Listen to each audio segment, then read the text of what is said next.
That's my. We'll break for lunch.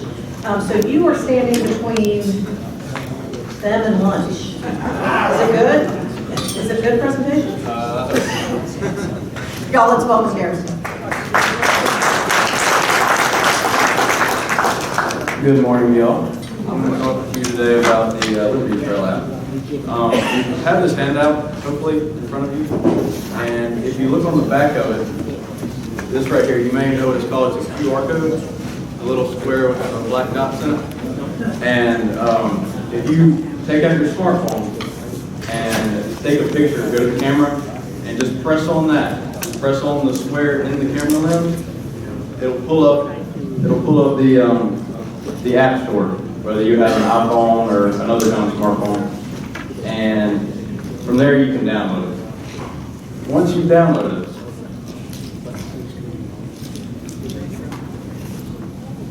this is a map of the 29 sites that were added in February of this year. There's actually 30, this is a map of 29.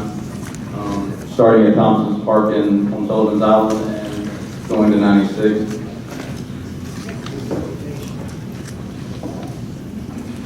Now, I want to talk about how innovative and flexible the Liberty Trail app is. It's a different take on going to a historical site. For now, we have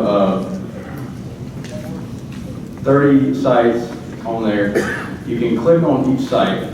Some of them have a tour that is available for download. If you take one thing away from this, it is that go to the app before you go out to some of these sites. Because as many of you know, these sites are in the middle of nowhere in South Carolina, and you may not have phone service to download the tour there. On the tour, it will take you through an audio guided tour of each stop on the battlefield. The numbers of stops on the battlefields may vary. Some have more, some have less, but each one will go into some depth about what occurred there or an aspect of the battle. And the beta version is out. So that means that it's in production, or in development, and it'll increase in numbers of battlefields, battle sites, as well as probably work better in them. Now, the features that are available now, we have the first 30 sites, which came out in February.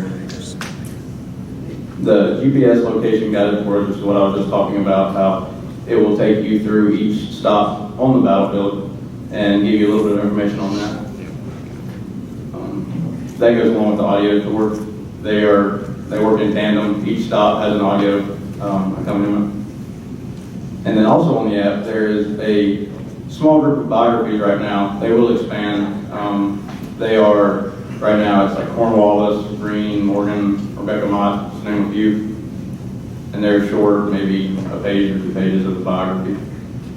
But one of the most exciting things about it is the 360-degree virtual tours. They're not available for all battlefields yet, but say you live in Charleston and you want to show somebody Calkins. Well, you can take out your app, go to the 360-degree virtual tour, and from there you can spin around in 360 degrees, click on different points, and you're actually on the battlefield. So you can see different spots there. So you might not have to travel all across the state just to see the battlefield. Now, the expanding app will feature more things, such as we're trying to connect different stories and themes throughout the app. For example, Mayhem and his tower and everything. And like I said, the longer tour, it's not available for all, but you should definitely download it while you have phone service before you get out there, because you likely will not have it there. And the related sites, they range from anything from graveyards to churches to, like I said, places that if you have suggestions, please let me know your location. And anything in between, which is a nice aspect because many people go to these sites and they think that might be all there is if the town or location hasn't interpreted much else. But that's not the case usually. There's a lot more, especially in South Carolina where we have such a dense culture. And there's places all around most of these areas. And we're trying to get everyone to realize this and to explore local communities and things like that so that we can boost any kind of commerce.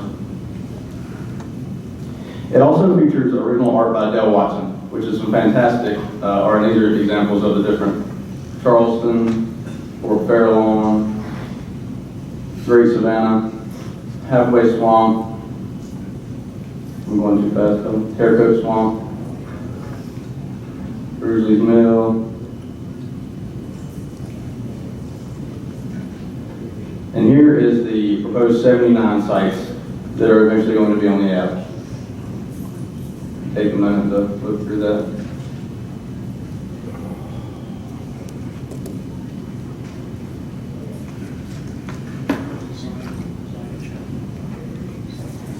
As you can see, we're trying to connect and interpret all the different battlefield sites and locations that aren't necessarily a battlefield as well in South Carolina. And while there are compilations of this, we've added a bunch. Land is being preserved as we speak, and more is to come. So this is going to be a all-encompassing compilation of all of South Carolina historical sites, or as many as we can find and put on the app. Thank you.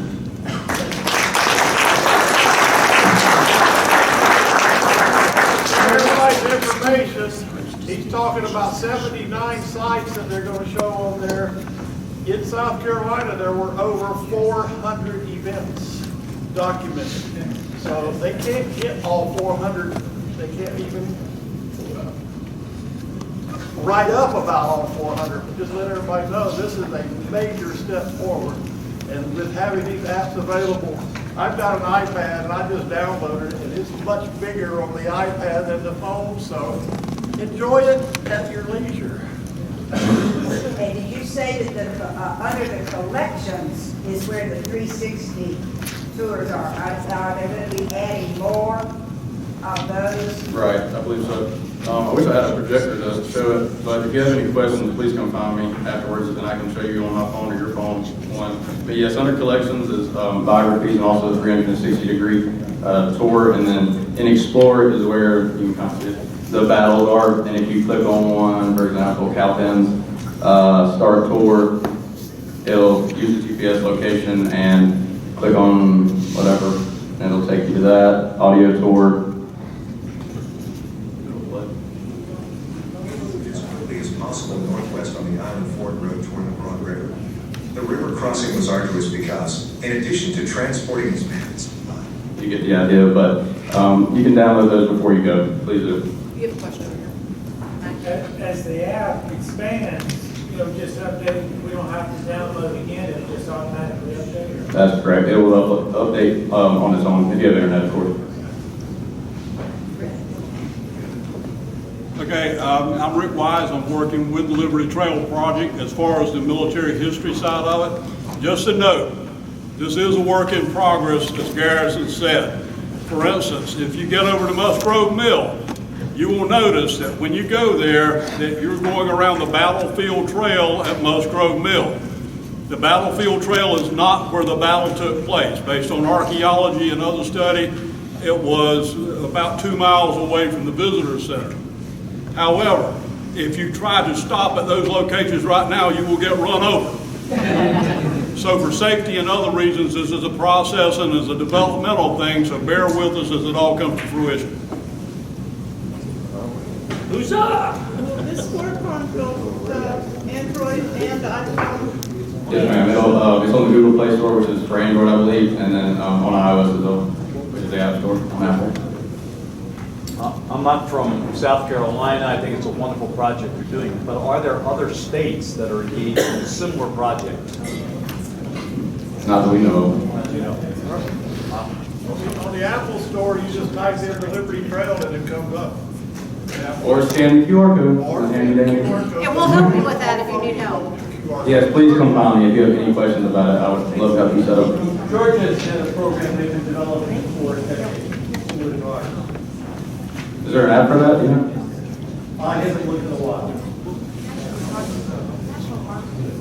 Really? You saw it in Pittsburgh. But this is unique to South Carolina because it's a private PDF. My favorite part of this app, and I'm taking your thunder here for a second, is the group that has come over to do the augmented reality. is British. It's rubbing it in their face. I love that. Any other questions? We're here to help. Yes, Is there sir. consideration to publishing a guidebook that would essentially have the same information, but in a book form? I don't think there's a plan to publish it, but that's a good point. It says right on there how to use it. One of your tags is how to use the app. It's on there. It's on the app, how to use it. The app's pretty self-explanatory. It's really- Publishing is so expensive that I think the thought, Doug, correct me if I'm wrong, or Garrison, if I'm talking out of turn, is to make sure it stays free and available for everyone. And Absolutely. it consistently has new information as we go. Yeah, I mean, in 2022, the app is the most accessible way for anybody to get to it. Most people have a smartphone or some way to get to that. And like we said, we can also update it without having to print another book or anything like that. So you get more information for free. It's a good question, though. It really is. I like books. All right, thank you.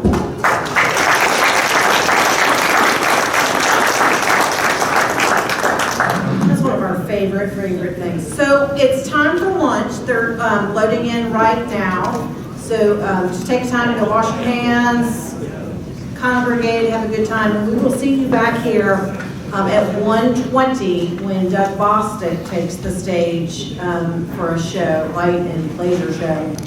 Right, Doug? Absolutely. Absolutely. So please, thank you so much.